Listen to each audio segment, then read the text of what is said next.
And welcome to the No Assembly Required podcast, a podcast where we talk about nothing. And now your trio of hosts, starting with... I'm sorry, I just blanked out for a moment there. Wow. All right. Starting with the best co-host, Romina. All right, starting with Audrey, the Devil Without Prada, and random as hell Romina, and of course your Dark Lord of the interwebs himself, the man who operates on Roberto Standard Time instead of showing up on time, Roberto Blake. Welcome to the No Assembly Required podcast, filmed in front of a live YouTube audience. Please like and subscribe and review and do all of the things. Nice. I think that's the first time you've stopped during an intro, which honestly is not bad for the amount of episodes we've done. Pretty good track record. Yeah. I will say though, I think that's probably my favorite nickname you've given Audrey. I mean, except for maybe Burn 'Em All. Yeah. Burn 'Em All is a pretty good one. Yeah, but I've never seen that movie, so it's Devil Without Prada is pretty good. Yeah. Thank you. Yeah, no, I think I'm just being thrown by the fact that I'm using this makeshift laptop setup instead of my usual. Yeah. Also, you were hanging out on Daryl's Clubhouse thing for like the past hour or two. So Yep. It's a little energy draining, even for Roberto. Exhausted a lot of my brain power, and I did that after doing my coaching today. So I've been nonstop. Do people still use Clubhouse? Yes. It's still okay, you know it's bad. I just haven't heard anything about. You know it's bad when the youngest person in the room says that. I haven't heard the only reason, as much stuff about it. You know why? Because the biggest, aside from private Clubhouse rooms that people aren't invited to publicly, the biggest YouTubers aren't on there anymore. So that's why you haven't heard about it at Young Ember. Wait, why aren't they on there anymore? What happened? Was there an exodus? What's going on? Well, no, it's that they're on there for when it's private pings and invites. So now what I predicted happened because people got cancel happy and got happy trying to accuse people of stuff. What happens is now the big YouTubers decide to retreat behind closed doors and secret societies, just like I've always said would happen when we can't have good things because of an oversensitive culture. He said it. Yeah. Yeah, all these people who are oversensitive and on the internet all day being triggered all day are why we can't have good things and why we can't have open discourse and why ultimately the government's going to use the Safe Tech Act to take away some of our free speech with Section 230 being Roberto, amended. we haven't even made it to 5 minutes in. Yeah, I said it. Roberto, you have control over your lights. Why don't you have red, spooky lights like I do? You're throwing off the vibe here. At least Audrey has the red horns, you know? Yeah, that's extra work. Literally, you can press a button and change them. It's extra work. It's fine. You know, this isn't the Halloween episode. Next week is. Right? Every week is. Every week in October is. Oh, no, it's the week after. Got time. Wow, y'all are really in the spirit. I'm just saying. Speaking of spirit,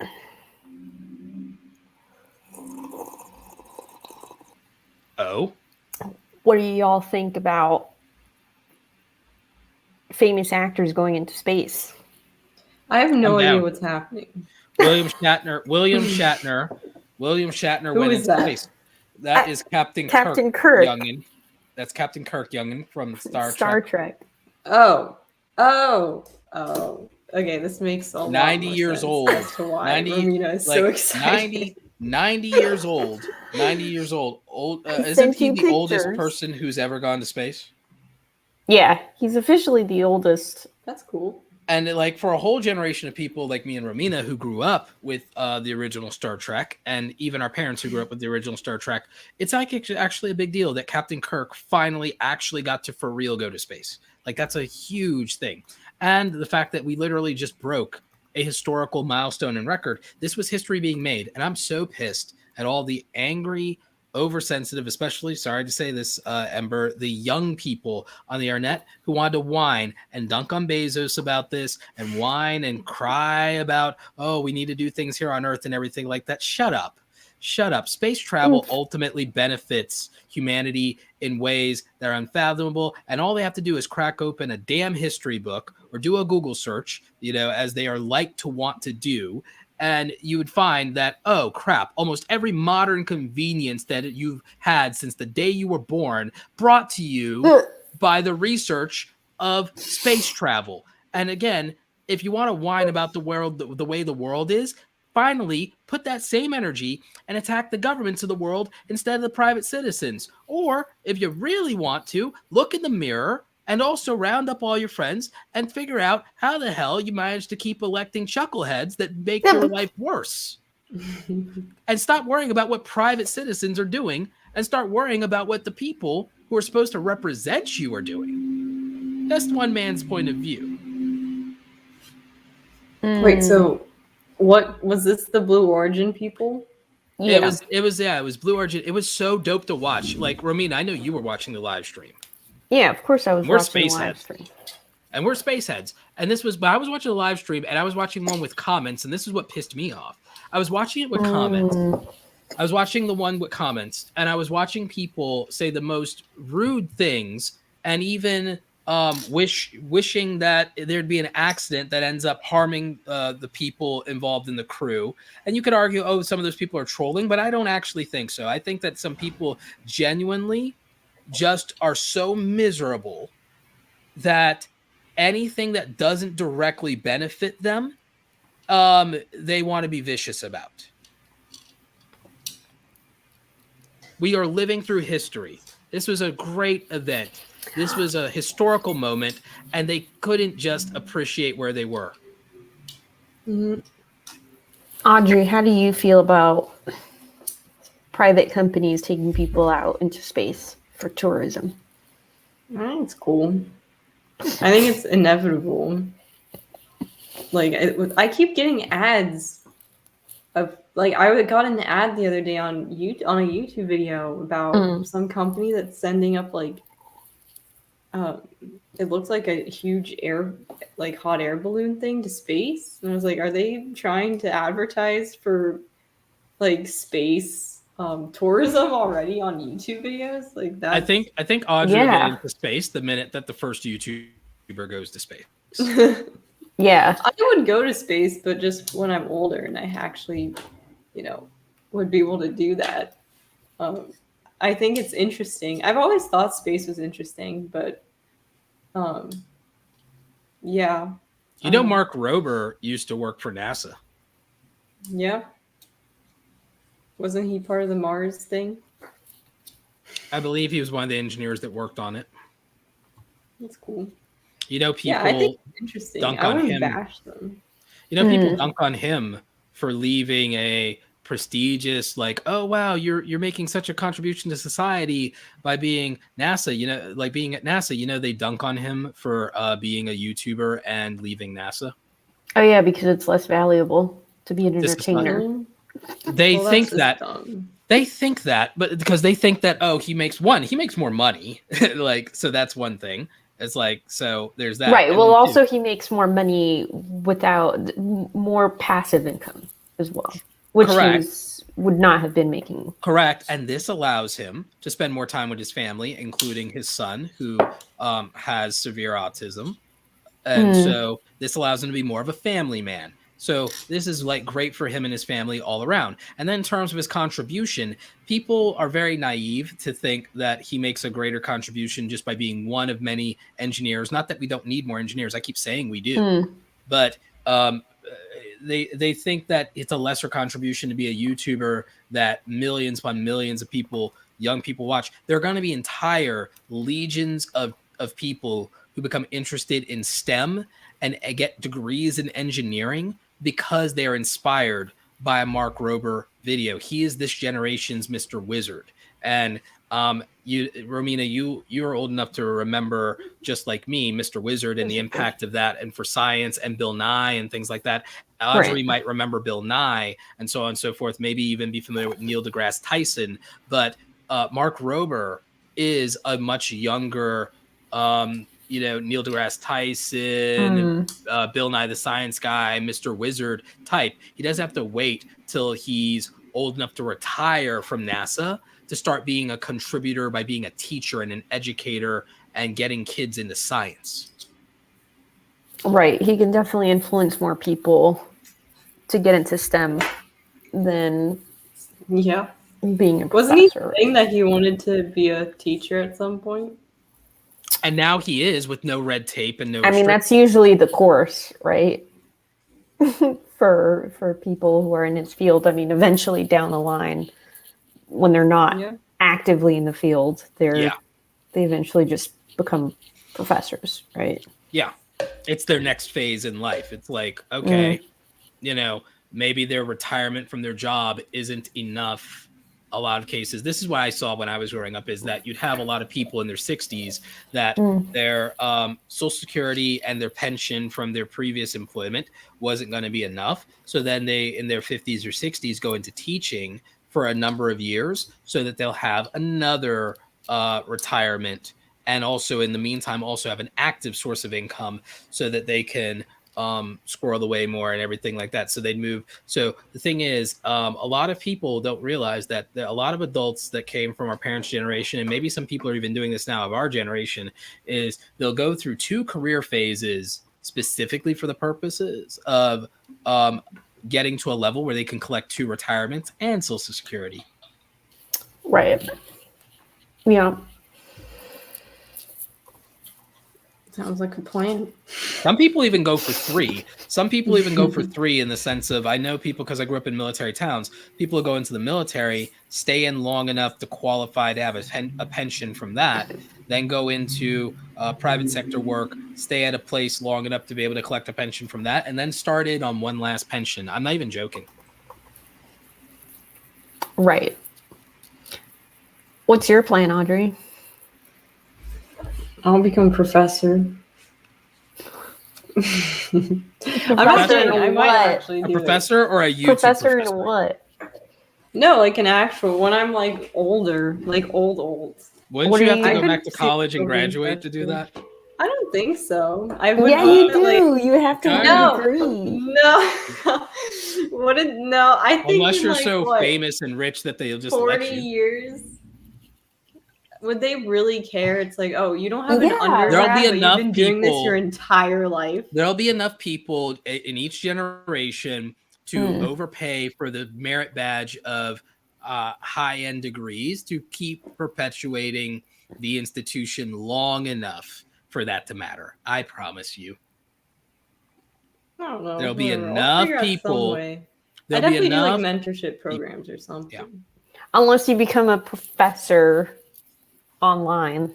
Because wouldn't that be so dumb if I had literally been doing like media and stuff my entire life, and I go to school to like teach that, and then they're like, no, you need an undergrad in film. No, that's what happens. No, you're expecting the institutions and the systems to make sense, Audrey. You're actually expecting the institutions and the systems to make sense. That's cute. That's adorable. It depends on your level. I will say that does happen. What does happen? What you just said right now. Where they like require a degree or something, even if you've been doing it your entire career. Well, the thing is that like they could require the degree, but they could just give you the degree because of who you are. But that's something that's kind of like, do you really want to be that person? I don't know. I'd only do it if it was like a way to make like a film media program, but one that's actually updated and just basically enforces figuring it out yourself. I don't know. Doesn't that already like wouldn't you consider like Sean's channel, like with Think, Don't you think that that's like already kind of like a film program, like for creators, right? That's up to date. Kind of. I would argue that Film Riot more of is like a more. mentorship I would argue Film Riot is more of that because they don't get as much into technique and cinematography. So I would say DSLR Film School, Film Riot. Okay, I wasn't talking. I Indie was saying Mobile. like for creator, like specifically for YouTubers is what I was talking about. Even with yes, that. of course, like we have like Film Riot and stuff, but Well, from a production standpoint, I would say that like for an all-arounder, maybe mine or Sean's, sure, for an all-arounder, but specifically for the production side, those other channels. right, yeah. I guess talking about this, I think I'd lean more into doing like mentorship programs because then it's more like one-on-one and it's not. I'm not going to be making like lessons for classes. It'd be more. I do that already. Yeah. I do that right. I do one-on-one, but I also do group and I do workshops, and I'm going to actually start a cohort because that's the new thing. It's not really the new thing, but it's You're starting a cult. No, cohort. So it's basically difference. It's basically the same way I do a group workshop where I have 25 seats, right? Like the last one I did, 17 people came, and we did like $199, so $200 a head. Cohorts would be longer and more expensive because instead of one session, because that was 1 2-hour session that actually went for like 3 hours and change. It would be more that you have 2 live trainings like a week in like a 6-week like period, right? So you have a 6-week, month and a half long training, 2 live sessions that people show up for each and every week, some other ancillary support, and that's the package that people get, right? So it's essentially a boot camp, right? So you could basically say that it's a boot camp, and they get direct access and they get live training, right? And so that's the thing that makes it valuable is it's a live experience. It's a unique experience. It's group training and scaled. So that makes it affordable compared to if someone wanted to do that level of one-on-one with me, it would be much more expensive, much, much more expensive.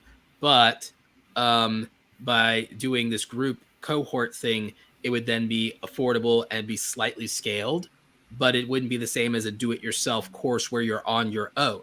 It's also not the same thing as a strict one-on-one coaching call because, again, the number of calls and the length of time that we're talking about would be a very steep investment for a creator. But so by being part of a cohort, they get to ask questions, they get direct access, they get live training, they get things that are specific and contextual in a small group environment, but they also get the benefits of peer learning because learning from each other can be valuable as well. So that is... And they also get structure at the same time because they get focus, they get assignments and so on and so forth. So like that's the value of something like that. And that is what I find to be very interesting and meaningful in terms of just something that most people haven't maybe even actively participated in before. So you could think of it as like a much more, I think, robust version of what individual college courses already try to offer. Because what do college courses offer? Audrey, when you were at college, they had 9-week programs for an individual class. How often was that class over the 9 weeks, though? Like 2 times a week, maybe 3. And how long were the classes? Like an hour or 2. Like an hour or 2, right. So it offers about roughly the same thing, but the thing is there's no busy work. And in this case, you're not learning from someone who left the field 15 years ago. You're learning from an active practitioner. Yeah. So the thing is, in many cases, it would end up being cheaper than if you went to a formal college course, even with the remote learning. Think about it. For one individual class that you were doing in a 9-week period, just one class, like how much was that when you were in college? Dude, I don't remember.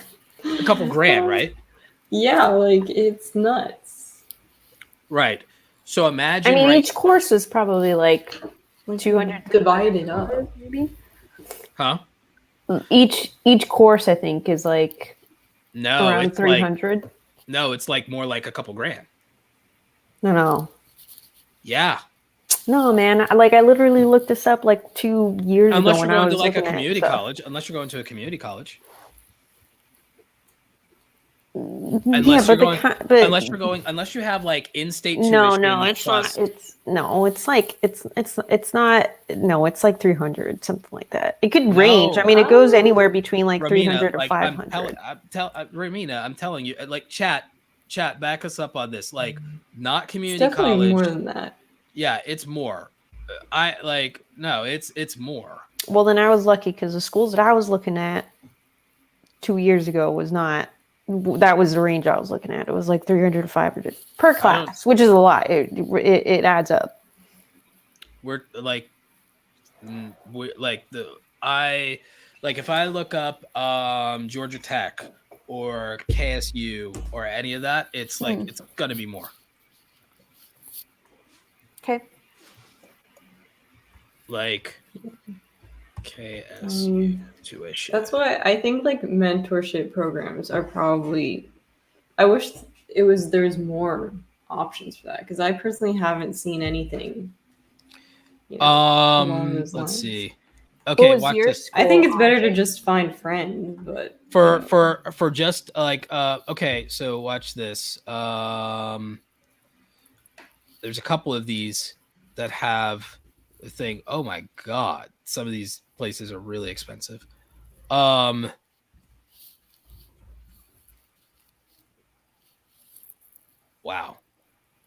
Okay, let's see. So it depends on where you go. Yeah, that's what I said. Like, obvious. Well, sure. I mean, but I know, but you guys were arguing me on that, and I was saying, but it's still really expensive. Like, it's still a lot of it is like really expensive. Like, annual average in-state cost before financial aid $28,000. Yeah. After financial aid, 12,000. So it depends on a couple of them. Some of it you can get lower depending on your household income and all that good stuff. But as far as what they price it at, and this is also in person because it is a lot more affordable. Some of them don't charge differently for might be more people saw during the pandemic that a lot of them didn't lower the prices for doing that. But we're talking about those people, specifically those schools. But I'm saying there are online, the ones that are specifically online, they charge like half of that. Sure. It all depends down to what options of course. That goes without saying. What I'm getting at is even if the education system decided, oh, sure, we're going to start teaching people if they want to be content creators, we'll do that too. Or, oh, yeah, we'll get in on this creator economy because it's worth hundreds of billions of dollars. Okay, sure, we'll do that. If they did, first of all, like, how are y'all going to do that when y'all aren't part of it? And where are you going to find people that want to do that through the institutions, given where they came up from, if they have any credibility in it? It's going to be very challenging. And it's going to be very challenging to have literal teenagers in your class that have more followers than you, and you're the professor teaching them content creation and social media. Already for traditional marketing classes, a lot of these professors are getting dunked on for exactly that, because there's somebody in the class that legit is already on the verge of being internet famous and is sitting here correcting the misinformation that's outdated by the time the professor does it. And also the books on social media, that are written for current marketing classes are not written. They're not even written by people who have 10,000 followers in a single damn platform.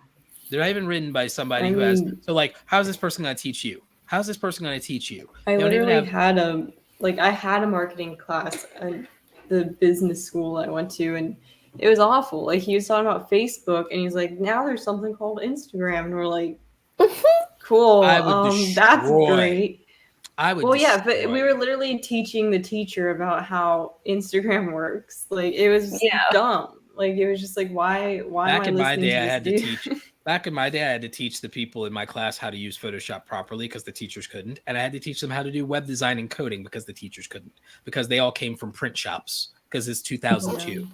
And they're teaching graphic and web design, and they know graphic design, but they resent the software and they like doing everything by hand, which was like, okay, just because you romanticize that, that's not going to help us have a career. And now, what the hell? It's ridiculous. It's pathetic. And they were so resistant, and they gave me such a hard time.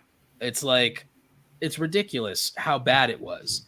But you had to be respectful. And the thing that makes me mad about it, thinking about it, is like, wait a minute.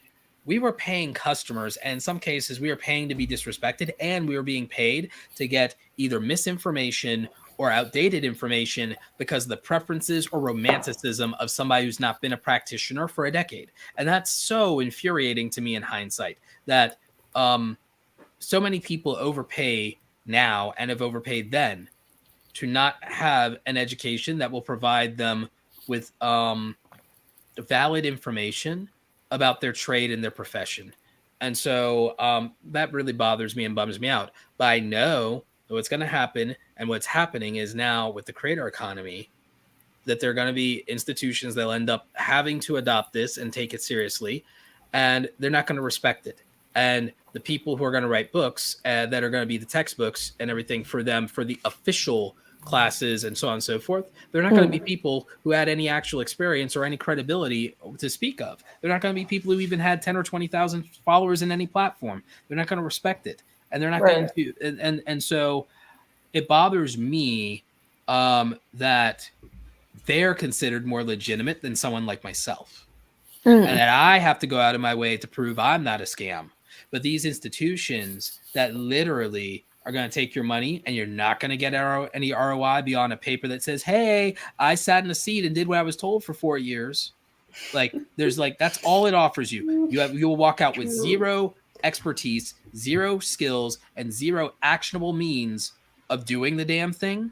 And they're not called out on being a scam, but every internet educator has to defend themselves and has to go out of their way to prove their legitimacy.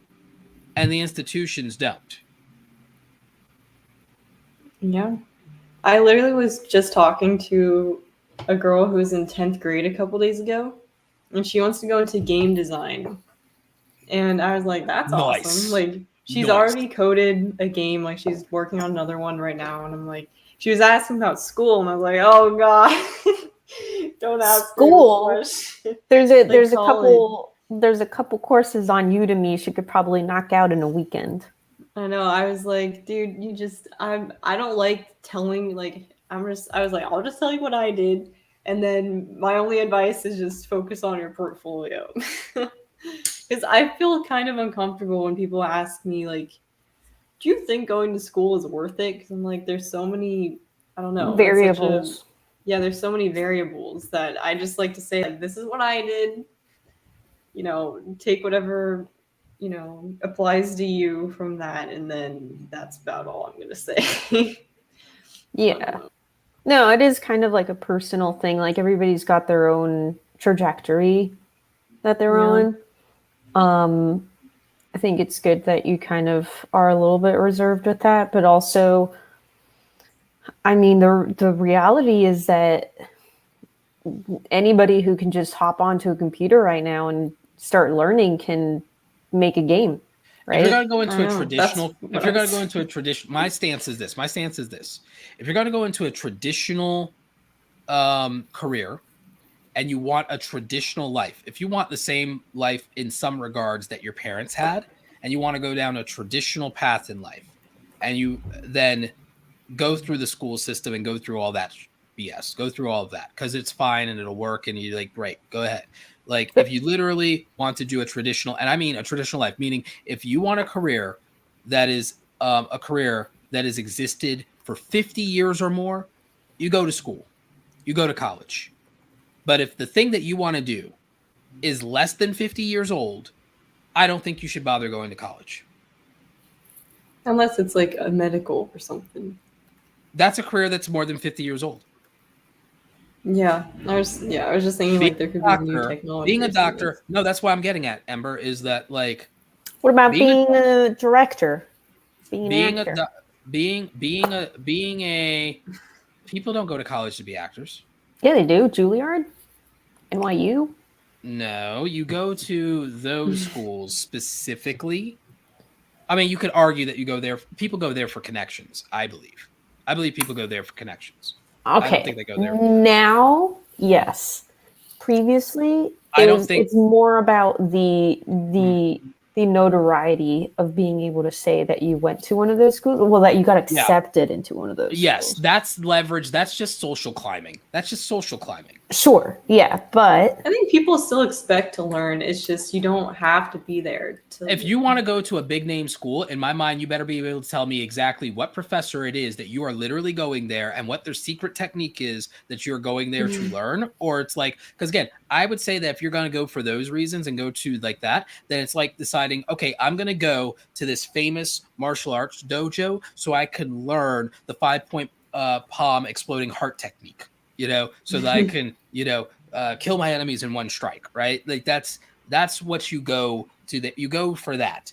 Otherwise, if you're going for the practitionership of something, then you have to ask yourself, what does this avail me? Is there a specific professor that I'm going for to learn this thing? Is there a specific resource or facility they have that's the best in the world or the best in the country? Like what? Like you have to have some reasonable rationalization for doing this in the most expensive, most time-consuming way possible versus not. Okay, so to kind of like bring this to the title subject of this. Should astronauts go to school? Right?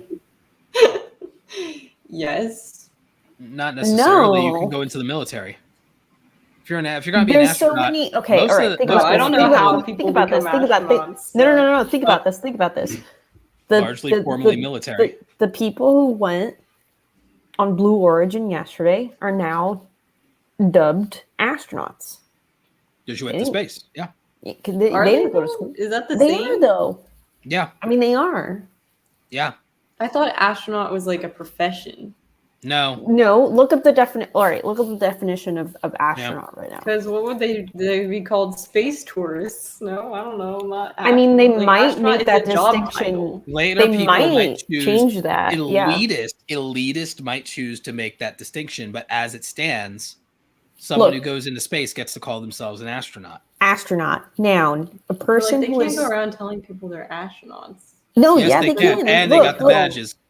And they got the right, badges. The definition is noun, a person who is trained to travel in spacecraft.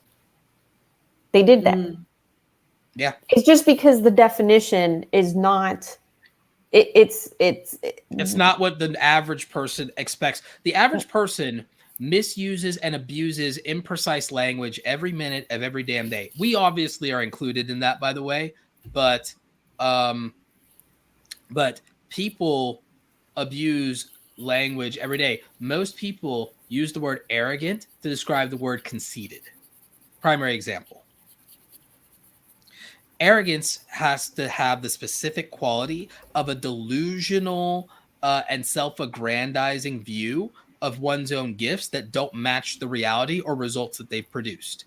That is a very different thing than conceited, somebody who borders are narcissistic and has a great sense of self-importance, haughtiness, and is a braggart. Okay, conceited haughtiness is about a funny word. Yeah, conceited is about feeling yourself a little bit too much. Arrogance is delusion and exaggeration of your abilities and overestimation of your abilities. So, guess what? Wait, I have a question. So, Metal says, why are we not all astronauts right now?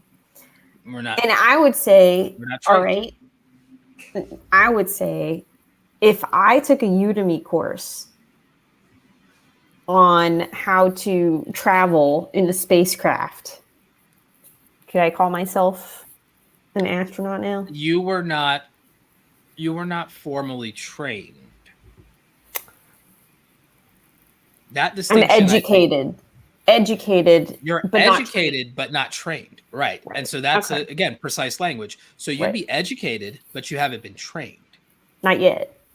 And so also you don't have the access to the resources to be trained with very specific things you need to do in terms of navigational panels and switching and maneuvering and so on and so forth. And you haven't also been physically acclimated and prepared to say that you meet To the the physical environment. requirements, right, to Right. launch, because there's physical requirements and mandates for things you need to be able to clear in order to launch because of the stress that puts on the body. Do we know how long the training was for how long the training is for Blue Origin people? Like, how do they? Is it like a day or like what? I what's the believe that process? it's 2 months. I'd have to look, but I believe it's 2 months. Okay. I still feel like there should be a different word then for like people who work like on the space station, like people whose job it is to. That's called engineer. I don't know. I don't know. Yeah, I feel like that's there's gotta called. be something though. No, 'Cause they're that's in space. specific. It's not like they're just normal engineers. They are engineers that have specializations, and the thing is, it's not about space; it's about what their specialization is. So the thing is, you can be up there and you can be in the space station and still be valuable because you're specifically a hydraulics engineer.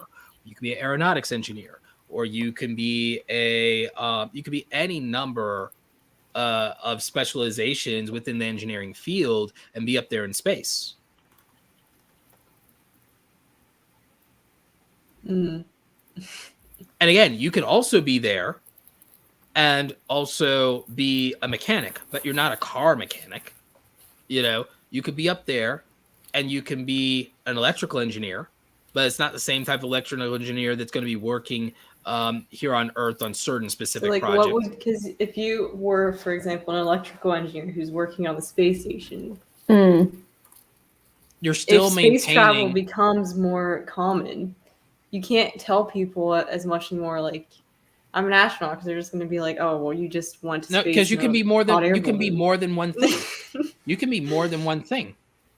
You would be an astronaut. If you're someone who spends a lot more time in space, we might make a special distinction for people who, if we ever decide that there's a such thing as being a citizen of space, right?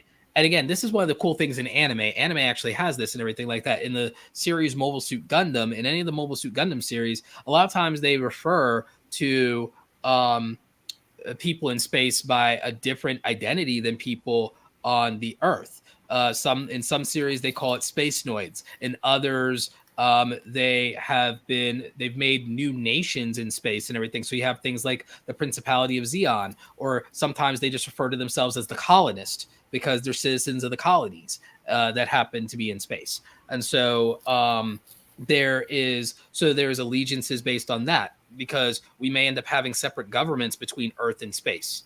And for all we know, Earth and space may not coexist in the future. This has been the themes of science fiction for a very long time. Like we might have a United Earth Alliance, we might have a United Earth Federation, but then in retrospect to that, do the citizens of the colonies owe Earth or any Earth nation its loyalty as pioneers? And so you had the Wing Commander series where the citizens of space became known as, especially the pioneers of space, became the pilgrims. They became the pilgrims, and they end up evolving slightly differently as people born in space versus born on the Earth. And so there's all kinds of very interesting things that leads to. We're just not there yet.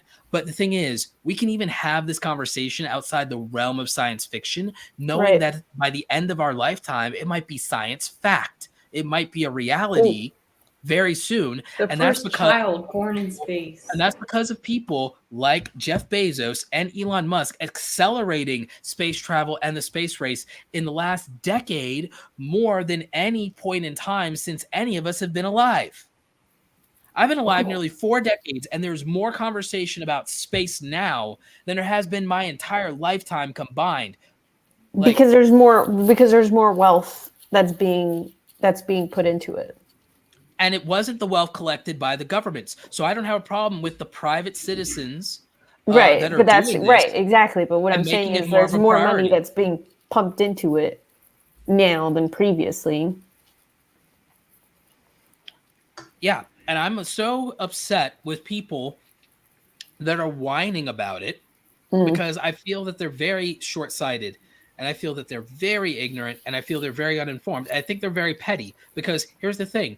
Maybe I'm out of touch. Maybe I'm out of touch with somebody. Well, you are the oldest one here. Maybe as a 37-year-old person who did struggle the majority of their adult life until the last 10 years, the back part of the last 10 years, someone who struggled through, their 20s in their entirety and was successful in their 30s and had struggles in a single parent home coming up in my adolescence. Maybe I'm out of touch with the reality of somebody that's in that struggle right this moment. It doesn't mean that I'm wrong. And it doesn't mean that I have a less accurate view of things in the world than them. Because here's the thing. I probably have an accurate view compared to somebody who's going through, because you can say that I'm out of touch with that struggle, but that struggle is not reflected of the majority of reality, because somebody struggling actually doesn't scale to the majority of the population in America. Not when 65% of Americans are homeowners. So we can't pretend that everybody in America, or even the majority, or even half, are in poverty. 65% of the country is homeowners, and the median salary and income level in America is $55,000 a year. So at least half the country is doing okay. So that means that I'm only out of touch with the bottom.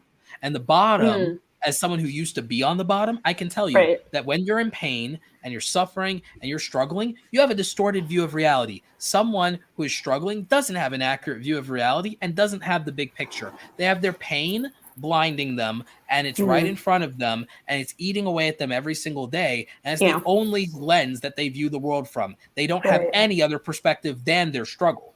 I say that in all humility as someone who lived through it, is I'm telling you, and moving beyond it makes you have an appreciation for how blind you were to anything else. And what I can tell you is this: the world disproportionately in the long run will benefit a lot more from the current space race and the innovation and the technologies and the discoveries that will happen as a result of it than if the government managed to grift a few more billions of dollars out of these jokers that they're ultimately going to squander on things that don't benefit people on the bottom. Because if they were going to benefit people on the bottom, you would have seen it already. We'll find solutions faster.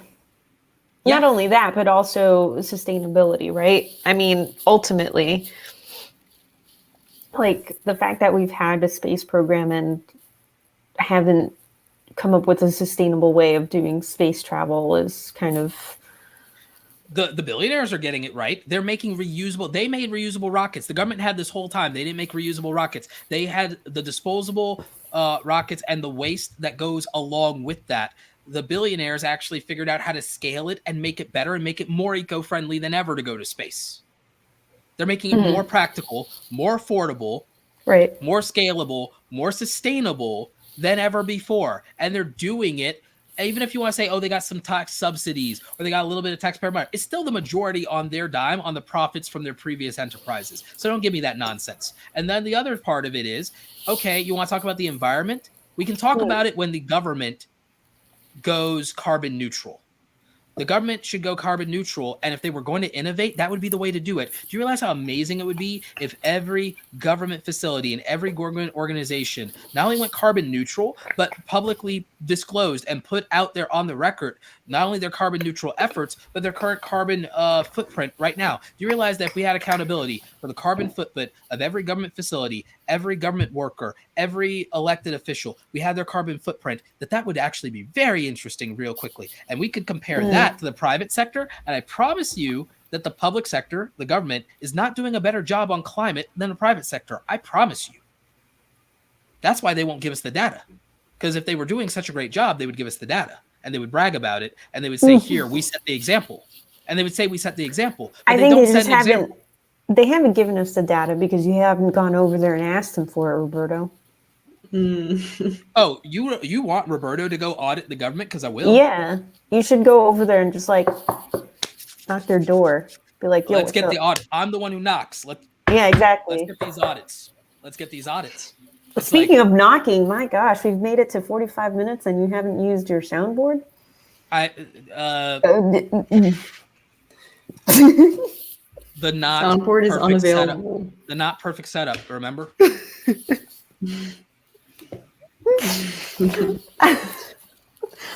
I You swear. gotta rub it in, Romina. Hey, it's a good thing that I'm a few hundred miles away, or else Roberto would probably punch me in the face. I probably wouldn't go that far, but I'll It's all find right. a You do it with convenient your way. stare. I'll find a convenient way to Your dunk on you somehow. your steely eyes do it. Oh, internal Roberto service. Like, yeah.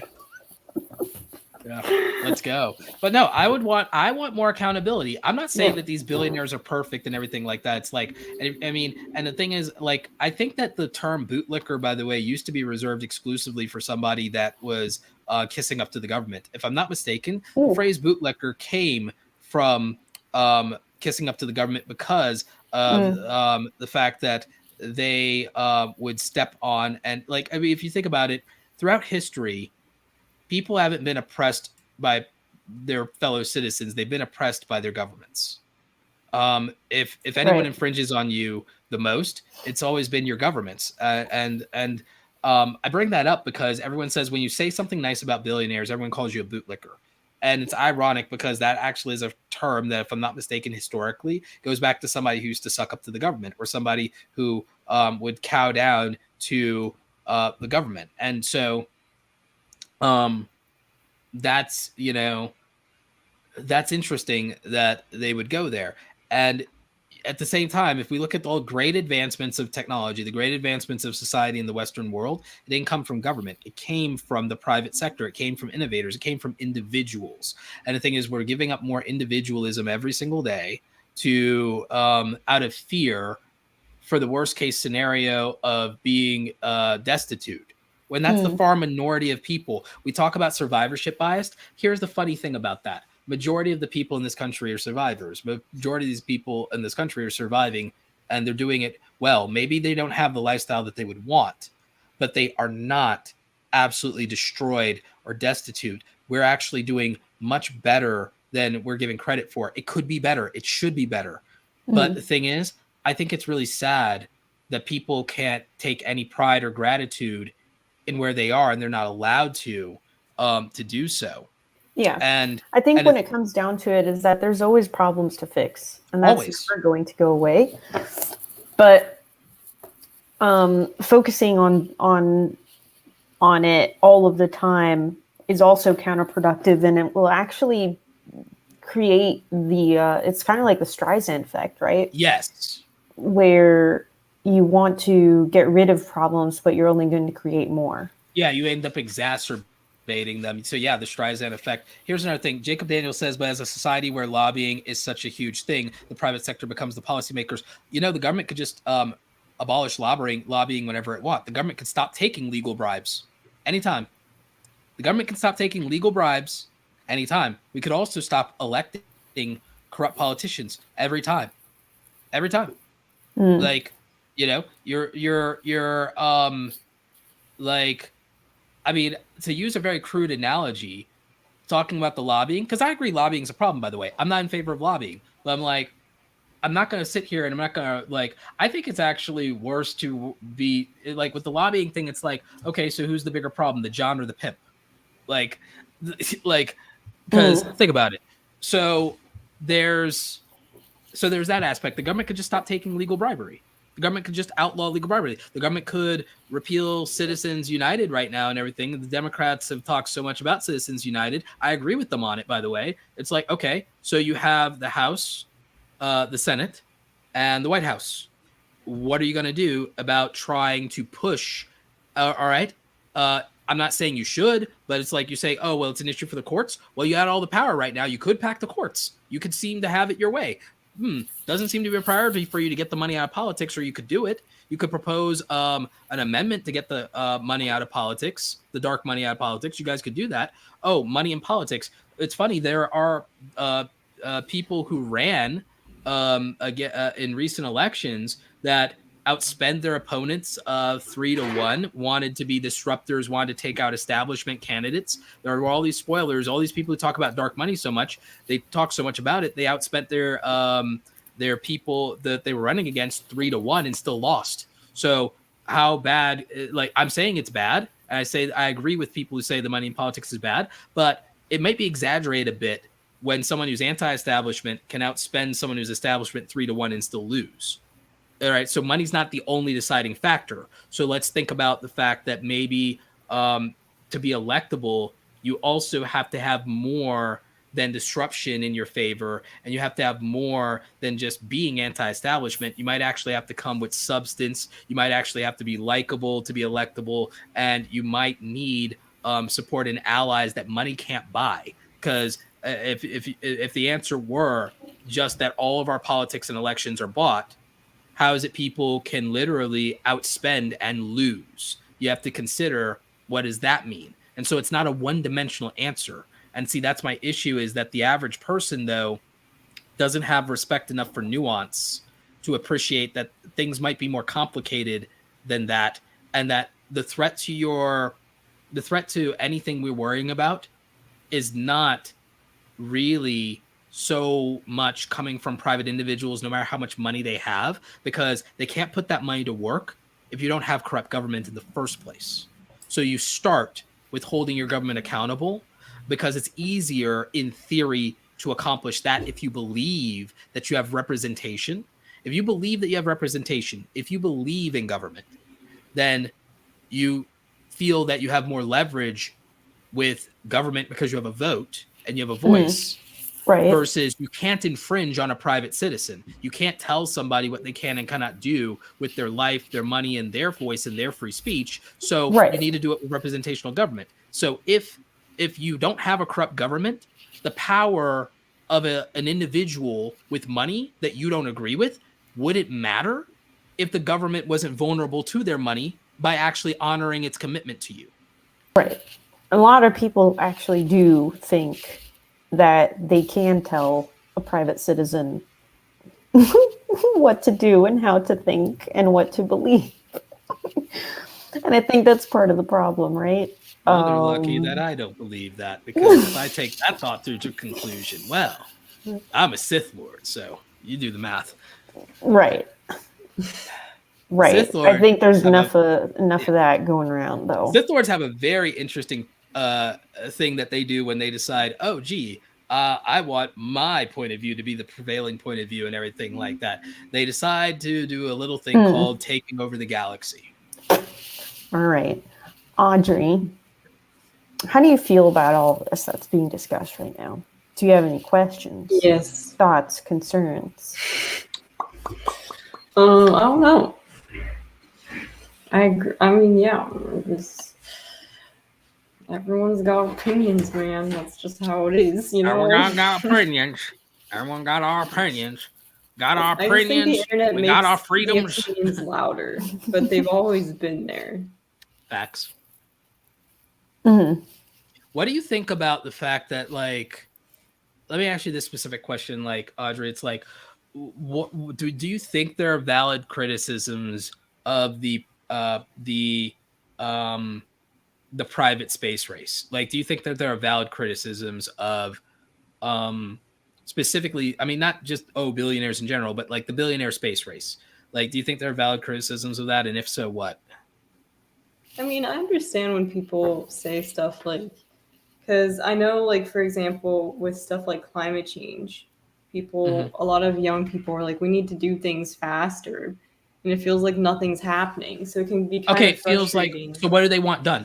What do they want done? What's solutions? It's just like, if you see kids in high school who are just like, you know, scared about the climate crisis, they're not, you know, they're not adults yet. They don't know how exactly what the steps are to fixing the problem. But then so do they even know what when they say let me ask you this, young people your age, wait, she's still talking, Roberto. Well, sorry, there's like also a slight delay, sorry about that. Let me ask this question. Let me ask this question specifically to you, Audrey. When you say young people, especially your age and younger, I'll get to you're next. Like, okay, but I want to ask this question because I want to ask the youngest member of the crew, because I'm old and out of touch. You call me old? I said I'm old and out of touch. All right, continue. Like the by the way, Wanifer, you can't eat the rich. There's not enough of them to go around. And then also, that's disgusting. You can't. It's disgusting. I'm sure they don't taste good. We recently got social media updates that not enough of them bathe often enough. So I'd rather have Angus. Thanks. Yeah. So first of all, a lot of them don't bathe enough. So I don't know that that's going to be So that I don't know that that's a good idea. Like, so number one. Number two, there ain't enough for them to go around, homie. And then number three, I mean, you could do that. You could literally go ahead, confiscate all their wealth, fleece all their wealth, and do what? Run the government for 11 months? Run the government for 11 months? Wait, you were going to ask her a question. I want to know what the question was. The question is this. When young people say they have all this anxiety about climate change, what do they think the problem with the climate is?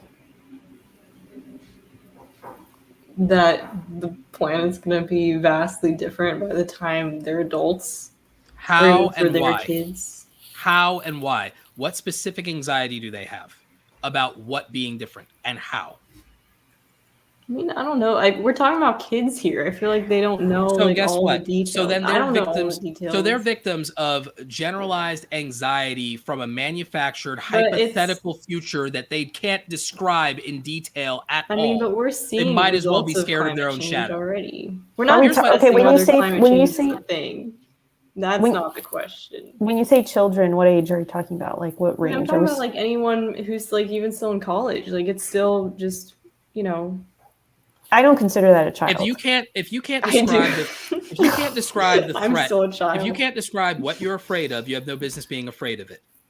And the thing is, climate change, we see stuff happening with like natural disasters that are what stuff do they see? What stuff? Like hurricanes and fires. Hurricanes have existed my entire life. Fires have existed all fires are getting way worse, and that's been tracked. We're not discussing whether or not these are being impacted, right? What fires? Well, I'm talking about the fear. I'm talking about the fear because the thing is, you said it yourself. I think what Roberto's trying to say is if they can't clearly outline what it is that they are afraid of, then what they are afraid of is irrelevant. Having clean air. And if they can't describe the problem that they want people to fix, they can't yell at people to do something about a problem that they're not being specific about. Right. You can't be angry and mad and anxious and upset in a realistic way without literally either being the victim of gaslighting or poor mental health or just being deranged or just being an angry, opinionated child without specifically saying, here is my concern, here is why it matters, here are the specifics of why this causes me fear, frustration, and anxiety. I mean, I think people can be scared without knowing the exact details. Not in any reasonable way. Not in any reasonable way. It doesn't matter. They're still scared, and they have a right to be.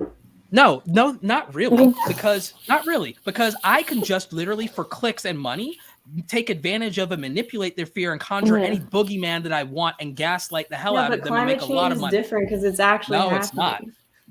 Climate change is happening. Climate change is real, but they don't understand it enough to be afraid of it.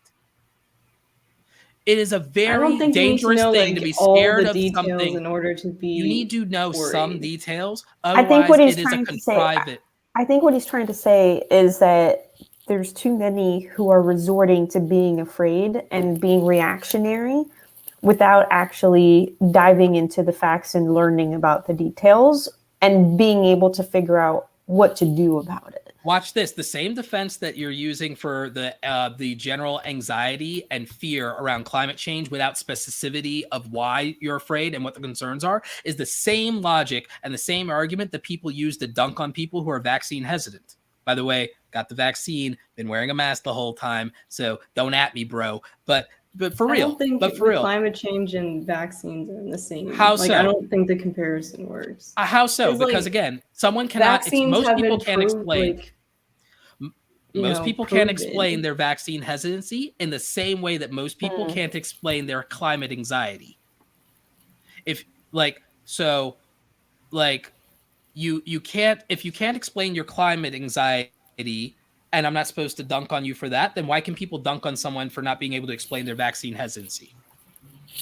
I don't know. I mean, I agree that people are allowed to be hesitant to get the vaccine. I'm not saying they can't be. You agree. I'm just saying with the vaccine, it's a little bit different since now, there's way more research. It's been FDA approved and stuff. It's kind of So what if I told you all that those details. So what if I told But you the we're climate living in the change greatest? stuff- What if I told you that we've made the greatest strides in the last decade compared to the last 50 years with regard to climate change?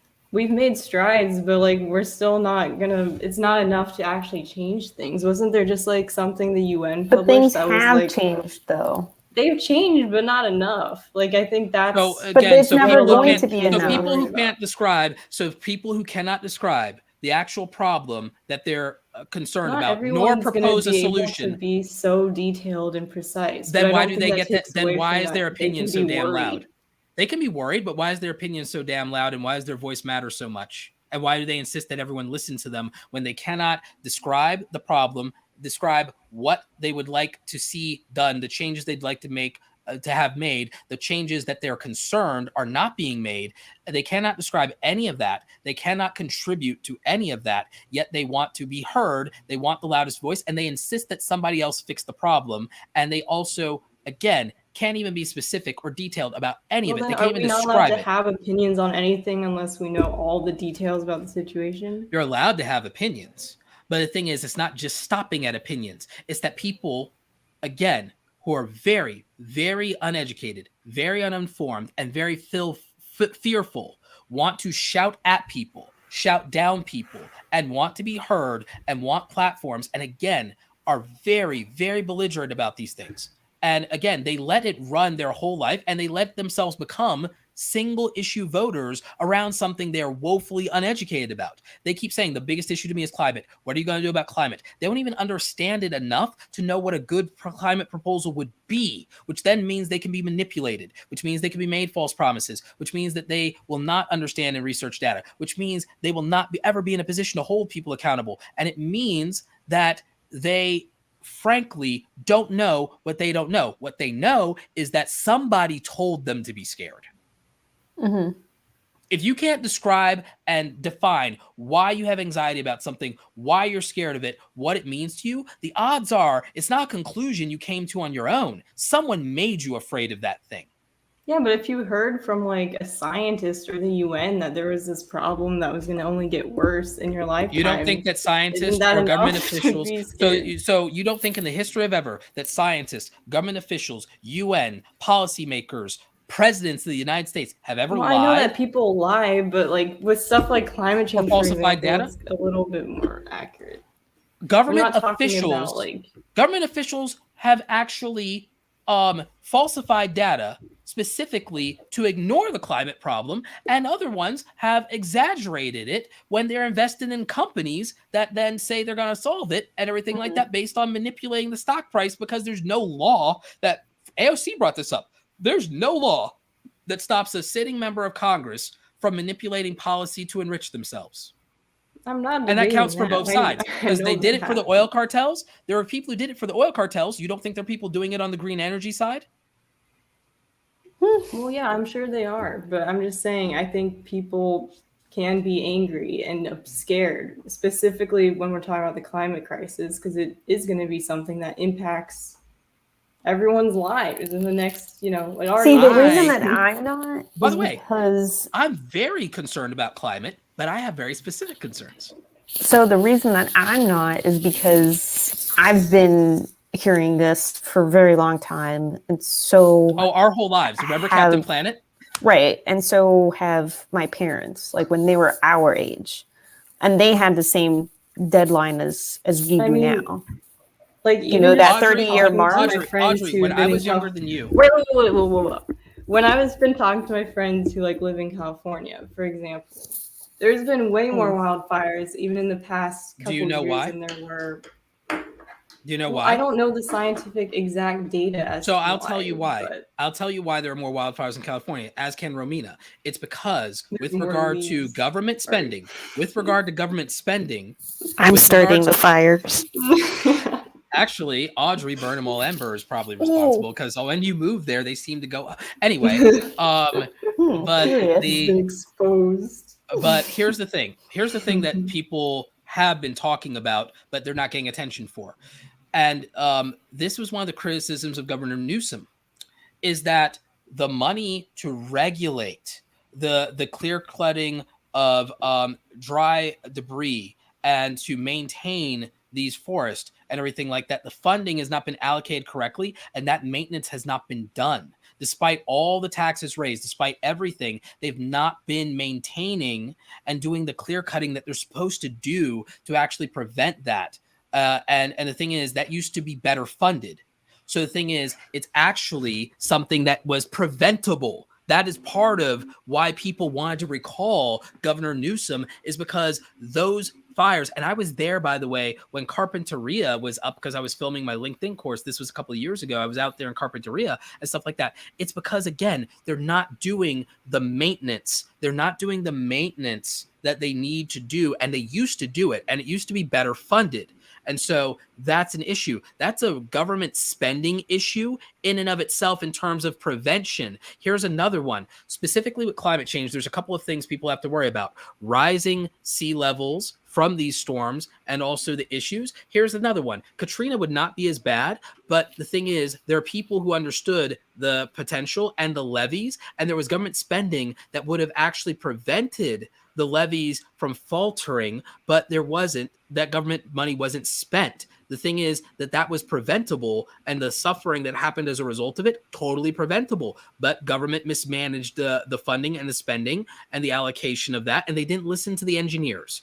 And the same thing when I lived in North Carolina. When I lived in North Carolina, we kept having to spend on repairs and compensating people for losses and all these things because we wouldn't spend on prevention in terms of things that we could do differently with regard to the impact of that. And people have been talking about erosion for decades. By the way, when I was younger than you, Ember, when I was younger than you, they told us that by this time we'd have weekly acid rain. We'd have weekly acid rain. You remember that, Romina, that by the time we were 30, we're supposed to see all these acid rain showers that were going to be devastating. They never came. They never came. 2020 was supposed to be a hellscape, and it never came. And they've been telling us that since I was 8 years old. I swear to you. They told us that the greenhouse effect and all of that stuff, that by the time they said by the time I was 25 that the entire rainforest would be depleted. They made movies like Fern Gully. They made all of us into Captain Planet eco-zealots back in my generation,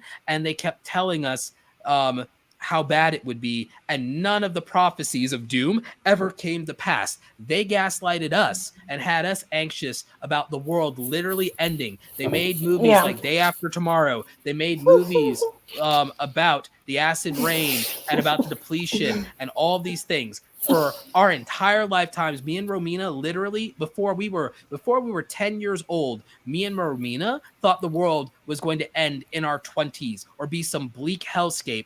And they literally gaslighted us with that in school and in our media, and the scientists on the news kept saying it our entire lives, and it never came to pass. Just like Y2K. I remember learning about acid rain. Yeah. When I was like, what does acid rain even mean? Bad I've never news. heard anyone bring up acid. Bad news. Bad news, homie. And they said it was going to be all this pollution, and it was going to be all this thing. They said that by the time we were 30, the air wouldn't be breathable, and that everybody would be walking around in gas masks and respirators and all this. Like, I'm not even joking. And the ones of you who are listening or watching that are old enough, all of you remember, and it never happened. It never happened. Yeah, but it never happened won't mean it won't in the future. Right. So I'm going to argue, do you think that it didn't happen because of all of that and the preventative measures, or the, kind of the rectifying that we did in the last few decades? We are not given enough credit as a species for the good things we do in the world, and the media and even our peers sit here and browbeat us every single day over literally the 2% of horrible versus the 98% of good. Versus the 98%. Think about it. You live in a country where 99% of people are lawful. You live in a country where, despite all the fear and everything they tell you about how bad everything is, every decade I've been alive, and I'm almost 40, crime has gone down every decade I've been alive. Crime has gone down every decade that I've been alive in this country. Interesting. In this country. and they would never. Interesting that the popularity of video games has gone up. Right. Oh, remember when video games were gonna make us all violent sociopaths? That didn't happen. Like, for real, that didn't happen. There was so much Speak for fear mongering. yourself. There's so much fear mongering. You realize the fear mongering that the family groups and the PTA and the Christian groups did around The Simpsons, Mortal Kombat, South Park, Harry Potter, and we ended up fine. The entire generations who grew up on that ended up just fine for the most part. Most of us being lawful good, good people. Most people are good. Most people do not commit crimes and infringe. The 2 million people we have incarcerated in this country, half of them shouldn't even be there. They're there for nonviolent drug possession. We over-incarcerate. We over-exaggerate how bad things are. We do not get enough credit for the majority of good people. And it's really sad. It's really freaking sad. We do not get enough credit for the good people in the world. We do not get enough good credit for all the good people in this country. We do not hear about all the good things, all the charity streams, all of the communities that come together. We don't hear about any good news. All we kept doing is getting browbeat over and over and over and over and over again. Yeah, I will how say, bad it is. Jake of all trades says, yeah, we just have a better sense of humor. Oh, our generation, facts. Yeah. Because we haven't canceled comedy, we haven't outlawed it. So that would be why. But I'm saying, no, we outlawed dance. We have, think about it. We're about to mainstream. Look at Tesla. Everyone dunks on billionaires. Everyone dunks on billionaires. The private sector billionaires have made greater strides toward climate change than anybody. Elon is getting us to a place where they're going to be $25,000 cars within the next 5 years that Americans who are buying cars can afford. They're going to be electric. We have the greatest revolution in reducing carbon emissions ever due to the electric cars revolution. We are going to get so much of that. And we're gonna have all these great things. Apple is making really great strides with recycling so many of the iPhones and all the other Apple components from consumerism and everything like that. And then our financial institutions are being disrupted by Bitcoin, which will end up scaling and being able to reduce the energy consumption. And everyone keeps dunking on Bitcoin and saying it's this environmental problem because of how much energy it consumes. If it consumes less, if everyone adopted Bitcoin and abandoned are not, and not specifically Bitcoin, and I'm not shilling here for Bitcoin, but cryptocurrencies in general, digital currencies in general, to realize that if all of us were using that instead of our current credit card processing systems, that would use less electricity and it would reduce over time because we can scale it, because our old archaic systems were not built for scaling. We have so many things on the upside of all of this. And as for the space travel, a lot of that is probably going to help us eventually with our landfill problem. There's so many good things happening and coming, and there's not enough credit given to it. And all people are done is they're fear-mongered with the nebulous fear that they can't even describe of a future that I promise you probably won't even come. I think too, there's a group of people who will be like, oh, you're defending, billionaires. Like, billionaires don't care about you. Like, they're not gonna, billionaires aren't gonna come and, whatever, save you when you need saving, blah, blah, blah. Yeah, and are those people who are saying that? Are they gonna come? No. So here's the thing. Oh, I don't think care. the government's gonna do it? Or do they think the government's gonna do it? Because the government... No, Roberto, I don't care. And that's really what it comes down to, is that they care, these people care, when I don't. I'm not looking to be saved, right? So it's like, and that's really the difference, is like, I'm self-sufficient enough where, okay, whatever. Like, well, then their argument will be, what about the people who aren't you? And I'm like, okay, like, what about them? And that's not about, maybe I don't care about them. It's my response is maybe they should be a little bit more like me. That's fair. I think that's a fair claim to make. I mean, but here's my thing. I switched cameras so that I could also have power, because yay, Apple with only 2 ports on the MacBook Pro. Yay. Anyway. But okay. Well, hopefully we're gonna get some new ones. Yes. Oh yeah. I'm looking forward to that. What is that, Monday? In theory, yeah. Well, they'll announce it, and then or Monday's the event, isn't it? No. Yes. Is it? I thought it's Tuesday. It's on the 18th. It's Monday. It's Monday? Okay. Yeah. All right, cool. Like, the thing is, we need to get back to good citizenship. People don't know who their neighbors are. People don't have good kinship relationships with their extended family. People, frankly, don't have, nuclear families anymore, and close relationships, and close friendships, even lifelong friendships or anything like that. And I think that the void that creates is meaning that even aside from self-sufficiency, they don't have communal interdependency.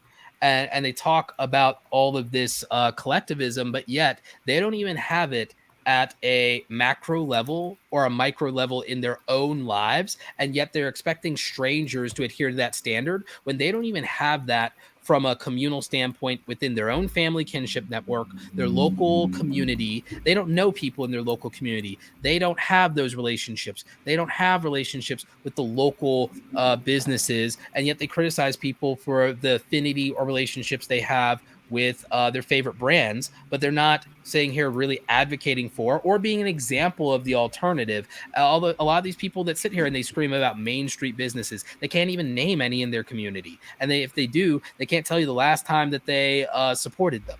And so it's a lot of people grafting unrealistic standards onto strangers. And then it's also people demonizing their nitpicks around a lot of these, like the quote unquote billionaires and everything like that, while not taking a holistic view of what if to criticize somebody, you are obligated to sincerely also have to say one good thing about them for every criticism you make. I don't think that a lot of these people are capable of doing that in a sincere way. So if you want to say, okay, Roberto, you're sitting here, quote unquote, bootlicking the billionaires, I can criticize every single billionaire that I could say something nice about. I can also make a fair and valid criticism of without attacking their character, by the way. I do not have to attack somebody or their character, especially someone that I've never had a conversation with, in order to accurately, fairly, and validly criticize them.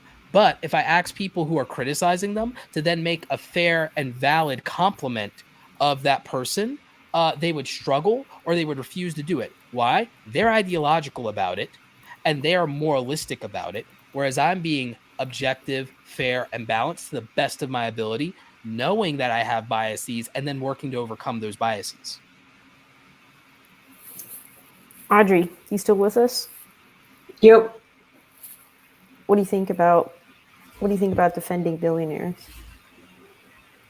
I mean, I agree that a lot of the stuff they're doing is for like technological advances and stuff. Like, I'm not bashing that. I just understand how people can get upset when they, and I think, empathy is good, even if people may not know all the facts. I think, having empathy for people's opinions and stuff is important, but I personally don't think bashing billionaires is the way to go. I think that people are too selective with their empathy. People have decided that you can only have empathy for people based on what's in their bank account. Yeah, and I don't agree with that at all.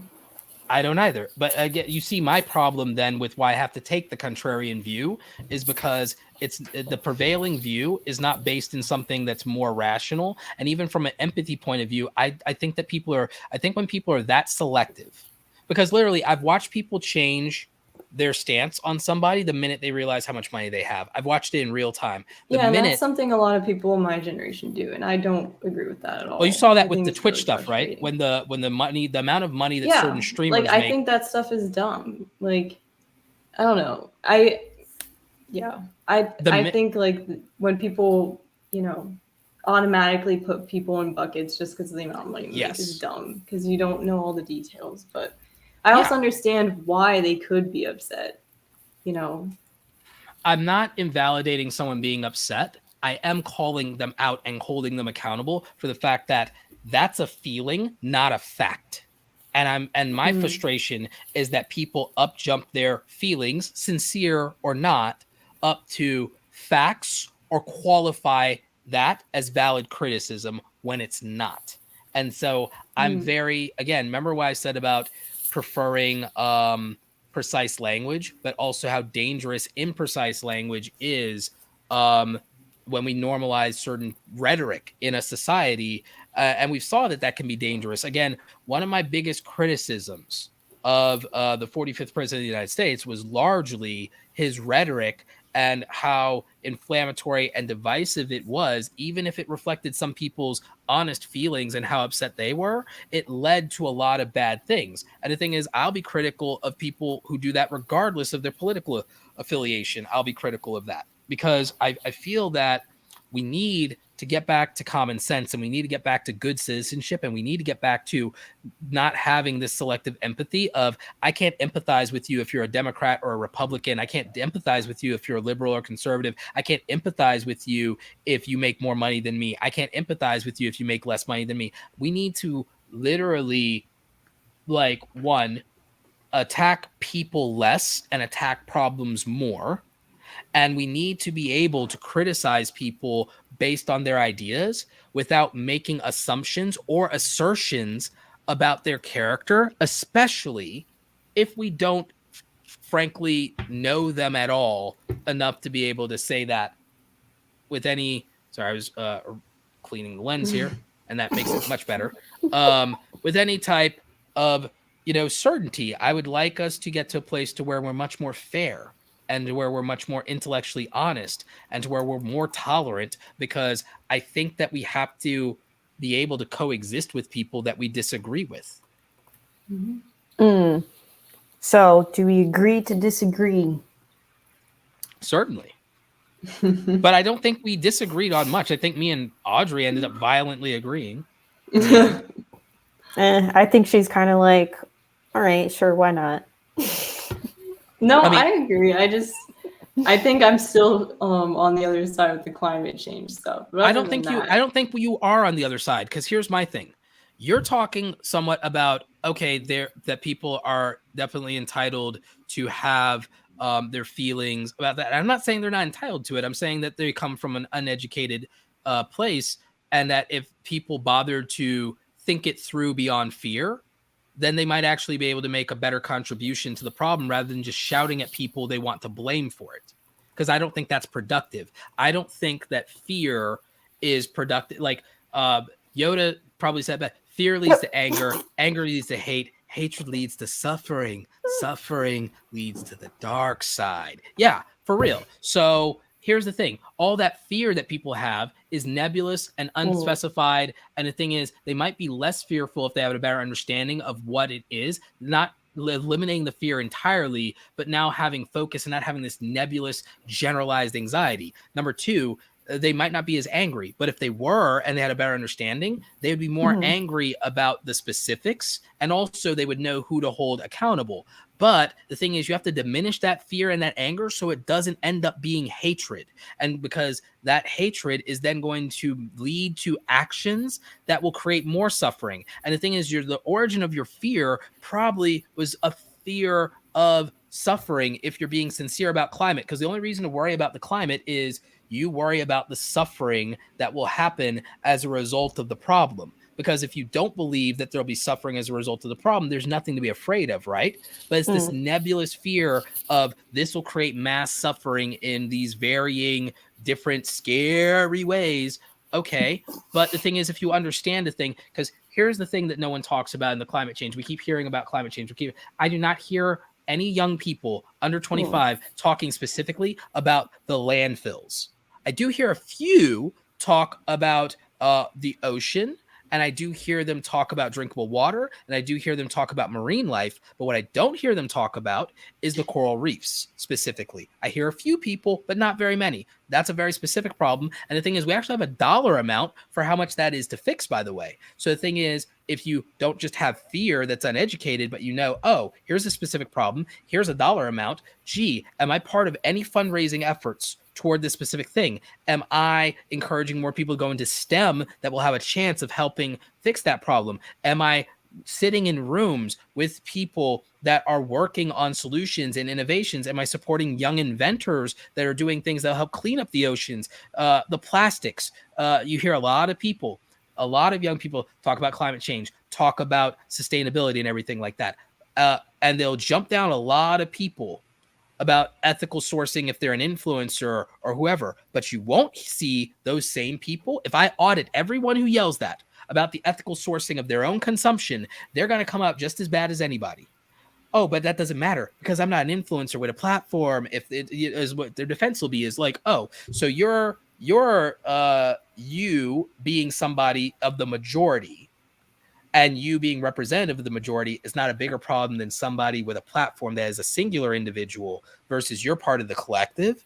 That seems sus right there. That seems hypocritical. So it's things like people yelling and screaming about climate change that are drinking out of Mountain Dew bottles and throwing them out. Okay, right then and there. It's the same thing in terms of people yelling and asking influencers if they're ethically sourcing their stuff when their entire closet is not ethically sourced, or even most of their closet's not ethically sourced. And they're yelling at these influencers. I'm sure they're not yelling at their parents about it. So you see what I'm saying? It's like, so one, the hypocrisy bothers me. The lack of consistency bothers me. Making other people uphold your values and principles, but you're not beholden to them at the same level, that's unconscionable to me.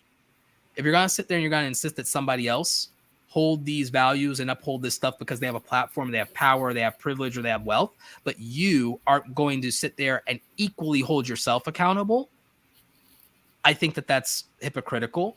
I think that that's wrong. And I think that's two-faced. But that's my opinion, but I can verify that opinion and back it up with some facts. And I can talk about the impact of that. And that's real. I have specific concerns about our landfills.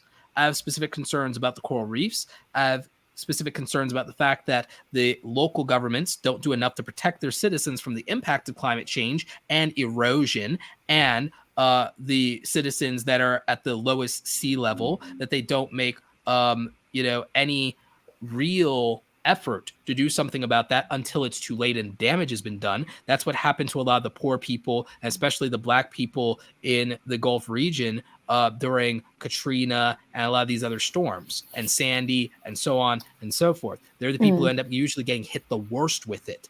So when I don't see that, I'm more concerned about the fact that when governments ignore this stuff, the impact is actually worse for the majority of people than when private citizens ignore this stuff, regardless of how wealthy they are. When a private citizen ignores this, regardless of how wealthy they are, the impact is not the same as when the government ignores it, because the government has the obligation, the responsibility, as well as the resources, in a way that a private citizen does not have the obligation and responsibility, even if they do have the resources. And the government also fails to inform people of their levels of vulnerability and doesn't equip them to protect themselves. It's not the responsibility of a private citizen to protect people they don't know, but it is the responsibility of the government to do that.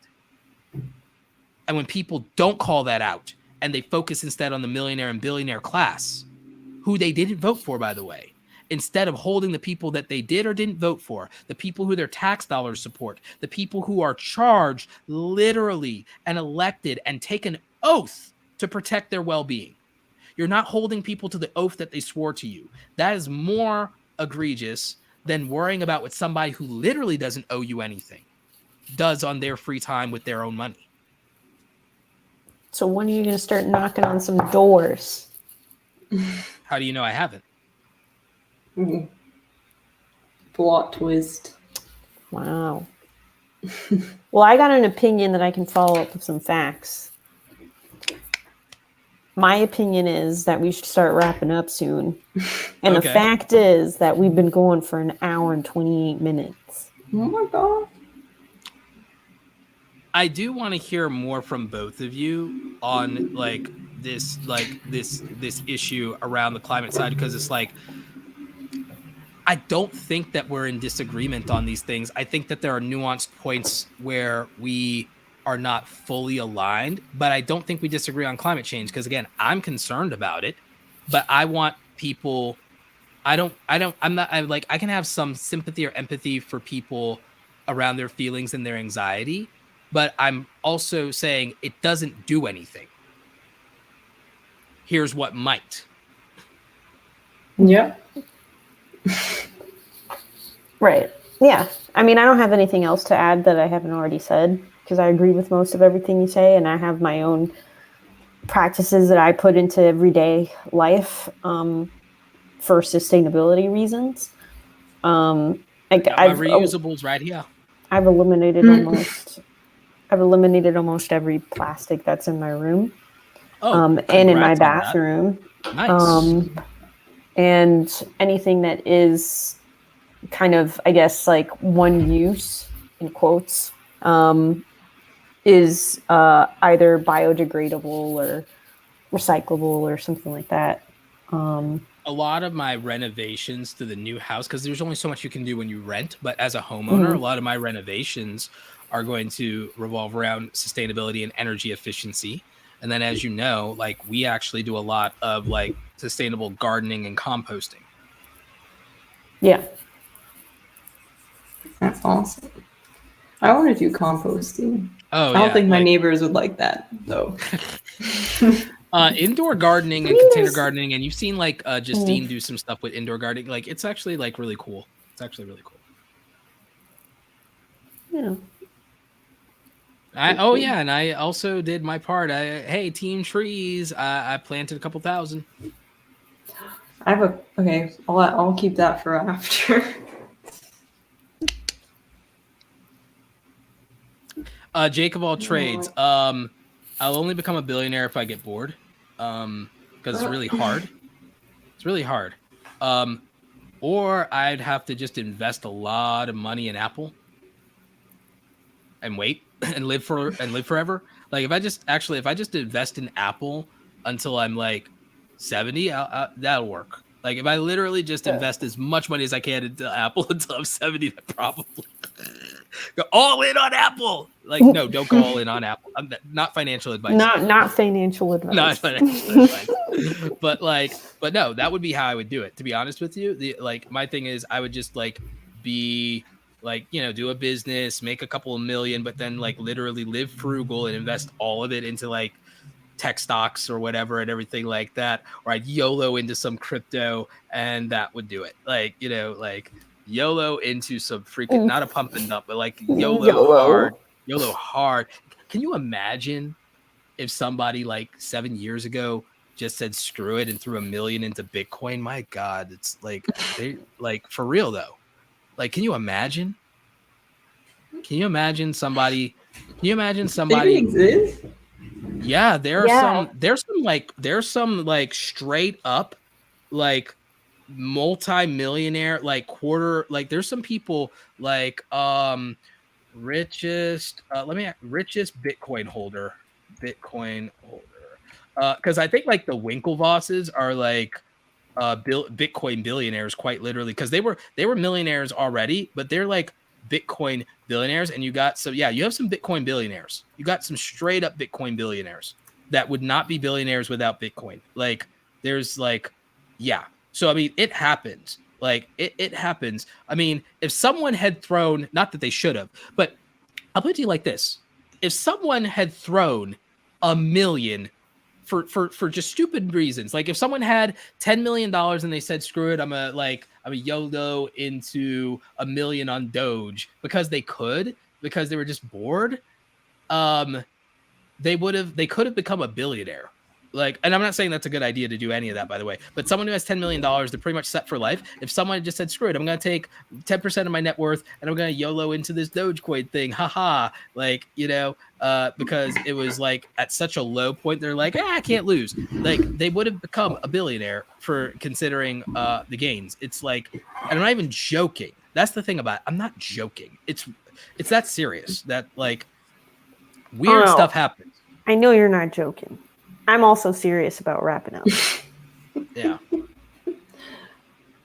But yeah, like there's like again, sorry, I'll wrap up here. But just to answer the question, like, or not the question, the comment from Jake of all trades, it's like if I became a billionaire, I wouldn't worry about the angry mob at that point because like I would have won so severely at that point that it's like I'd pull a Tywin Lannister. Oh, the lion doesn't care about the opinions of the sheep. Like that's what I would pull at that point because a billion is too big of a number to really care about what other people think about you. To be honest, at that point, like it's too big of a number to truly care. Millions is like up there to where you should probably not care as much about what other people think about you, because their ability to impact you in a real way is very limited, if at all.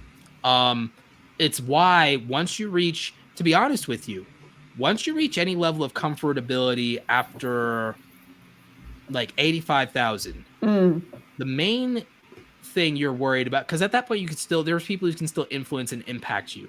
Once it's $85,000 a year, there's still people who can influence and impact you. But once you get into the six figures, it's still that there's less and less people, and it would take a larger mob. But the thing that you do realize is that the only infringement for the most part on your freedom is the governments of the world at that point. The governments of the world, because you can make that kind of money, and certain parts of the world, you're not allowed to exist as a person.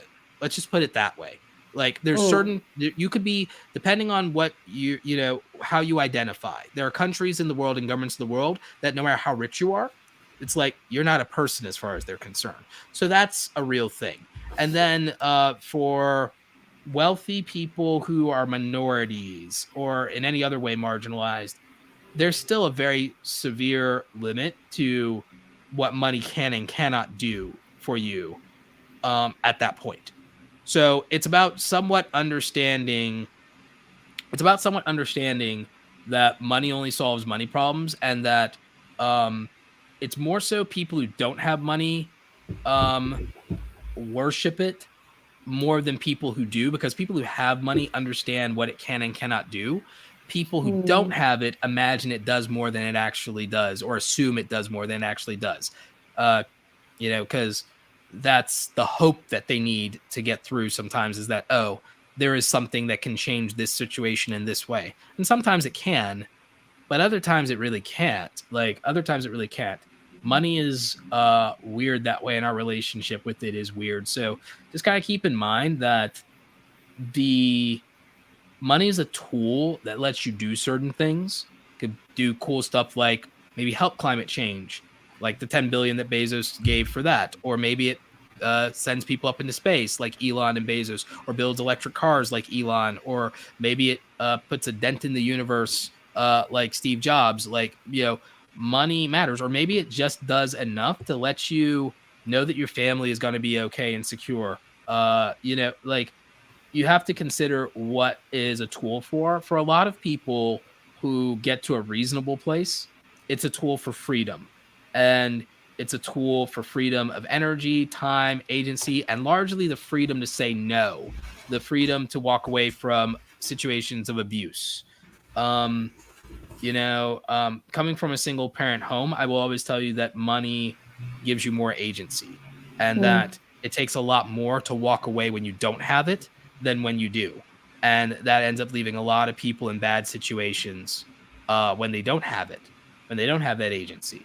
And so it's important to not arbitrarily demonize money or demonize people's desire for it or want for it, because you may not understand the level of freedom. You're taking away their agency. Exactly so. Exactly so. So I think that's a good place to bookend it.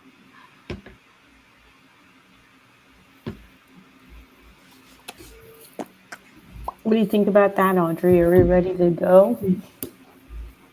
Yes. Roberto, do you have an outro for us? Yes. Thank you for listening to the No Something Required podcast, the podcast where we talk about nothing and where we solve the problems of the world. Tune in next week, where we will have some much more light-hearted topic, we assume, and where we will continue to roast Audrey for her lack of pop culture acumen, and where me and Romina will violently agree on the way that things ought to be and everything like that. The rise of the empire, a secure society for the majority. Anyway, we will catch you next time, 7 p.m. Eastern Standard Time ish. This has been your trio of hosts signing off, including Random Romina, Audrey Devil Without Prada, Ember, and of course, your Dark Lord of the Interwebs, Roberto Blake. I think next week or the week after, guys, actually the week after, spooky episode? I think spooky episode. In fact, actually, next week, if there's no news and the world isn't burning, ghost stories. Let's do it. Yes. See you next week. Approved. See you all next week. Nope.